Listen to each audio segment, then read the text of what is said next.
All right, folks, Vitek here from Wani, and with us today we have one and only Dez Fafara of Devildriver. How you doing today, brother? I'm doing great, bro. Thanks for having me, man. Man, Devildriver is a machine, non-stop, well-oiled touring machine, doing worldwide tours since the release of Trust No One last May. How's the vibe in the band currently with a successful album and tour after tour? Oh, it's been fantastic. The vibe in the band is absolutely fantastic. We've been having crazy shows. The record was received very highly, our highest debut in the United States and a lot of other places in the world. And we've been setting off on some really great shows. And it keeps going, man. It's fantastic. We're very blessed. Really good to hear, and I assume it's just the beginning for you guys with obviously the new lineup. And do you feel that with Trust No One to kind of extend you touch the pinnacle of creativity? I mean, for us, it's like a rejuvenation for sure. For anybody who doesn't know, we had some longtime members, two longtime members, almost 11 and 12 years, both leave at the same time. One of them wasn't a writer in the band at all, had never written a song, so that really didn't affect it. But bringing new guys in, having a rejuvenation of feelings and vibe, having a rejuvenation on stage, it almost feels like, a brand new band, even though it's not. And I think that's very, very important. So anybody even listening to this that's in a band or in music has to realize that not only does it come from your heart, but if your heart is full and the band is getting along well, the music will be better, the live shows will be better, the tours will be better. That's really what's going on within Devildriver right now. We're experiencing a rejuvenation of sorts. That's really good to hear. Obviously, you're touring Europe. That's the next target with so many festivals and club shows here and there. So at this point of your career, does the band have a freedom to choose which cities you guys want to play this time? Oh, absolutely. We choose where we want to go and what we want to do, and that's part of being in it for a long time. But, we have agents for that as well. So we say, I say to him, hey, where haven't I been? And India is a place that I definitely want to come. We've spent this year, and we're going to spend next year breaking open new markets. We just got back from South Africa, which we've never done. And I would just definitely love to come tour India. That would be really good. Now, talking about the tour, I mean, this is the second time you're heading to Europe after the release of Trust No One. So obviously, you might want to mix your set list with some new songs and also some from the classic Devildriver records. Is that something you guys are planning to do, or you guys want to just continue the same as you did last year? You know what? We always add in something new. We're doing a few new songs off of Trust No One, and then you have to play one or two off of each record. That's just the way that it goes. And there's certain songs that must be played. Clouds Over California would be one of them. End of the Line, Not All Who Wander Are Lost. Those are fan favorites. Those, we never play without playing those live. Absolutely. Metal has always been a driving force for millions, around the world, be it heavy, extreme, or even the soft. It has changed lives, and lyrics have played a very important role in shaping this entire feeling. I mean, you're always known as a person who writes a lot of personal lyrics and everything what's happening in the world, and you use it as, and fans in turn use it as a tool to implement in life, as sort of an inspiration. How important is it to keep yourself relevant and updated with the ongoing things in the world? Well, I think the only way really for me is to come straight from my heart, and that means it's going to be relevant. It's going to be from my life, from my outlook, from my view. I've never been someone who can say watch a movie and then write about it. I always write about things that are going on personally within me, within the world that I see. I'm also a person that tries to give very uplifting lyrics, lyrics of perseverance, kind of to dust yourself off in a bad time and get back up. Maybe I'll share a scenario that I went through in lyrics and how I got out of it and how I extended happiness in my life through hard times. I'm someone that has suffered a ton of hard times within my life, in my childhood as well, and I feel that I've come out a positive person because I've been through some negative times. So I'm always within my lyrics trying to inspire. And lyrics for me, even as a kid, a young punk rock, young heavy metal kid, lyrics got me through very hard times in my life. Music got me through hard times.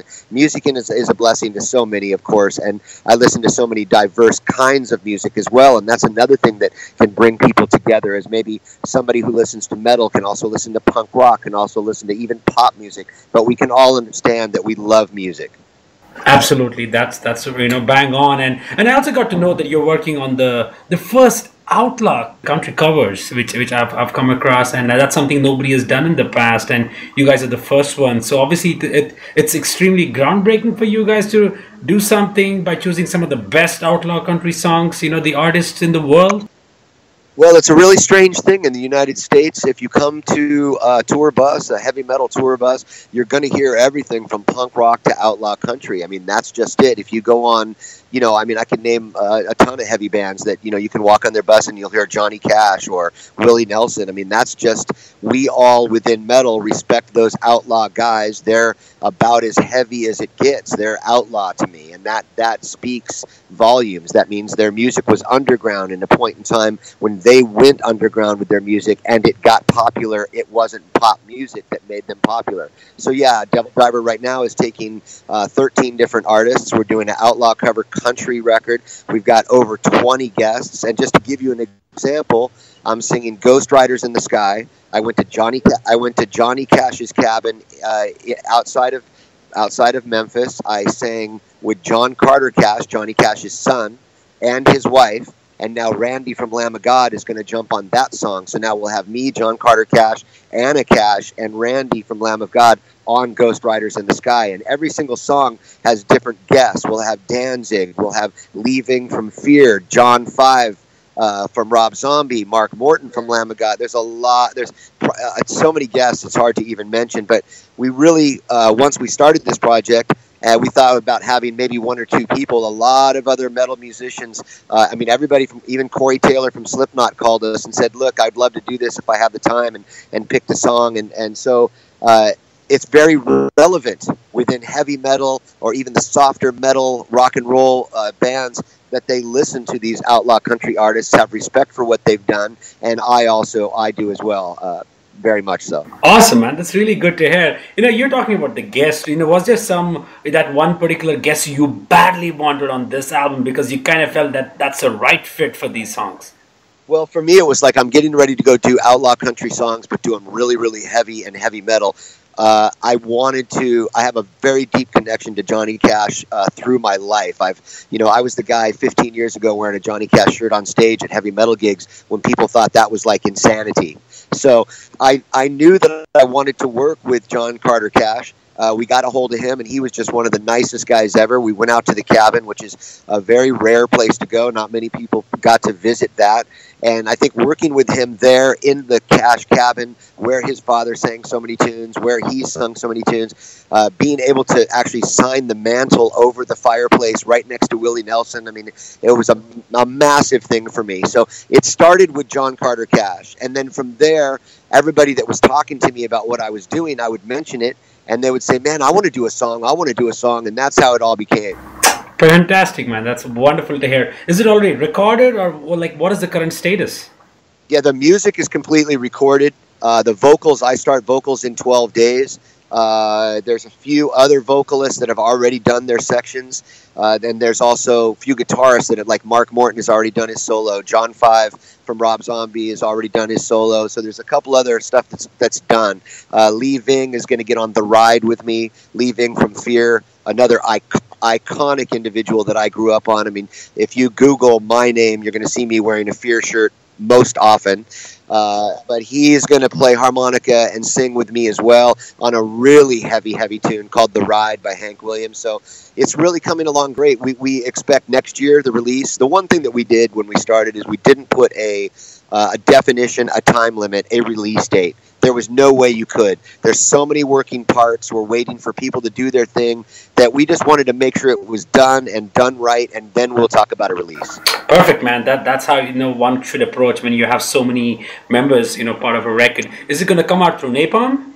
Yeah, it's going to come out through Napalm. Let me tell you something. This thing is fantastic. If you've ever heard extremely heavy guitars, also with like a slide lap pedal steel guitar behind it, it's fantastic. It'll give you goosebumps. It's something that's never been done before. The genres probably have never been mixed in the way that we're doing it, for sure. And then the guest list, like I said, is absolutely insanity. Insane, man. That's wonderful. It must have been a difficult process of not changing the original vibe of these tracks, yet keep them heavy, keep them, Devildriverish.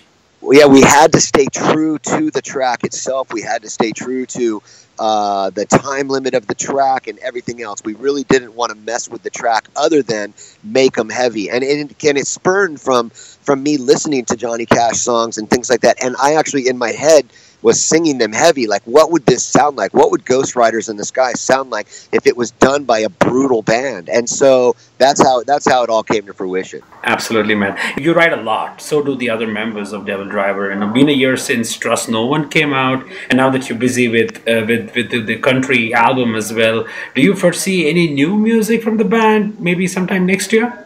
Yeah, well, I don't see next year happening, but we do already have 11 brand new songs, and let me tell you, they are phenomenal.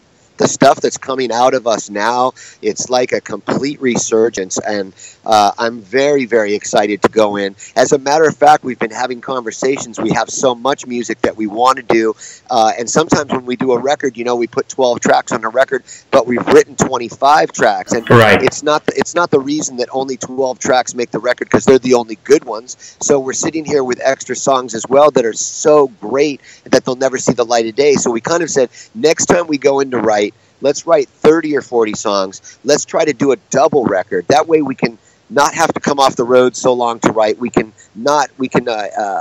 stagger the releases between 6 months to a year. Yeah. And then some of those amazing songs that maybe didn't fit with the lineup of one record can also fit with the lineup of another record. So we're toying with the idea of doing a double record staggered release next time, but we'll really see how that goes. That has to be. Yeah, that's sort of like how I felt when I heard the Stone Sour's House of Gold Bones Part 1 and Part 2. And I had a chat with Corey as well, that okay, the sound of the first part was different and the second was different, so they didn't want to kind of let the tracks go. So probably a similar approach with Devildriver would be killer.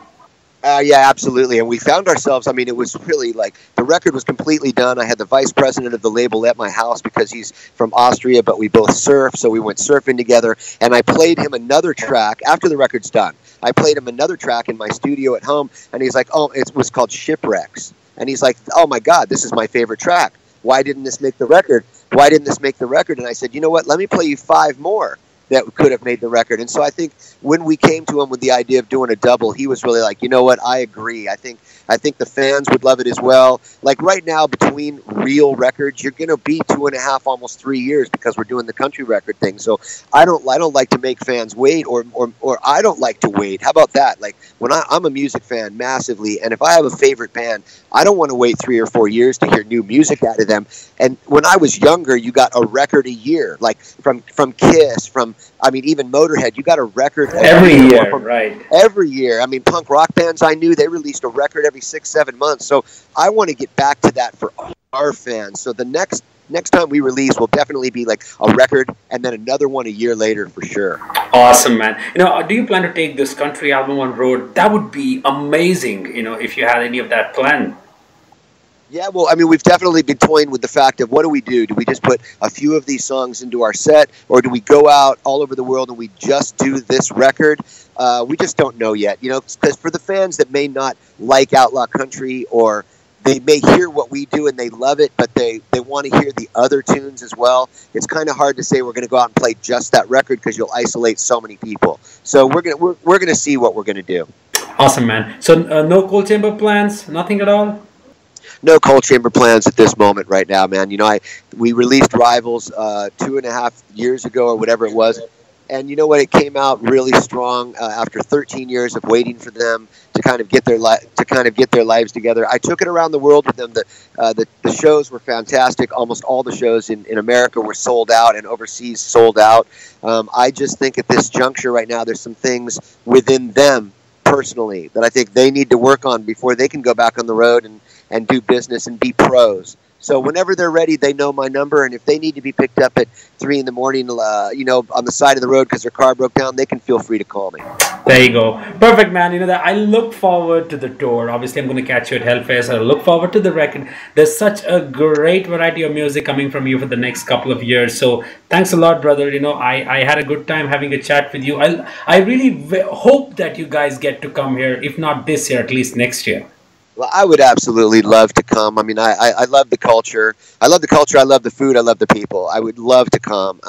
And it's something definitely on our bucket list. And if you're going to be at Hellfest, please look me up. Please try to find me. I'd like to shake your hand and say hello. Sure, man. I'm going to meet you definitely. That's for sure. Okay, excellent. I can't wait. All right, brother. Take care of yourself. I'll catch you at Hellfest, okay? Take care, brother. See ya.